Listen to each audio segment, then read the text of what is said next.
নমস্কাৰ বন্ধুসকল, কি খবৰ? আশা কৰোঁ ভালে আছে। বন্ধুসকল, এটা ভাল খবৰ লৈ আহিছোঁ আপোনালোকৰ মাজলৈ। আশা কৰোঁ ভিডিঅ'টি শেষলৈ চাব আৰু ভিডিঅ'টি ভাল পালে ভিডিঅ'টি লাইক এটা লগতে চেনেলটো ছাবস্ক্ৰাইব কৰি দিব। আছাম পুলিচ ABUB ৰিজাল্ট এই মাহতে মুকলি কৰা হ'ব বুলি ঘোষণা কৰিলে CM ছাৰে। ADRE ABUB SI commando battalion আৰু নতুন নিযুক্তি বিষয় কি ক'লে CM ছাৰে, আহক ভিডিঅ'টি শেষলৈ চাওঁ।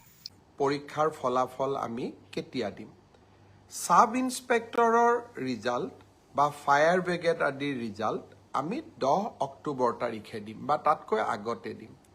কিন্তু AB আৰু UB কনিষ্টবলৰ ৰিজাল্ট দিয়াৰ ক্ষেত্ৰত গুৱাহাটী উচ্চ ন্যায়ালয়ে এটা আমাক সাময়িকভাৱে বাধা আৰোপ কৰিছে। আমি আশা কৰোঁ সেই বাধা আৰোপ অতিক্ৰম কৰি অৰ্থাৎ উচ্চ ন্যায়ালয়ক সন্তুষ্ট কৰি আমি এই মাহৰ ভিতৰতে পুলিচৰো AB আৰু UB কনিষ্টবলৰ ৰিজাল্ট ঘোষণা কৰিব পাৰিম।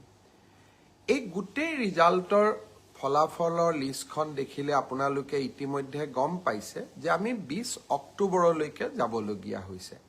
কিন্তু মই প্ৰতিশ্ৰুতি দিছিলোঁ যে অক্টোবৰ মাহৰ ভিতৰতে 10 অক্টোবৰত আপোনালোকক নিযুক্তি পত্ৰ দিম। বন্ধুসকল, আজি ভিডিঅ'টি ইমানেই। যদি ভিডিঅ'টি চাই ভাল পালে ভিডিঅ'টিত লাইক এটা লগতে চেনেলটো ছাবস্ক্ৰাইব কৰি দিব। ধন্যবাদ।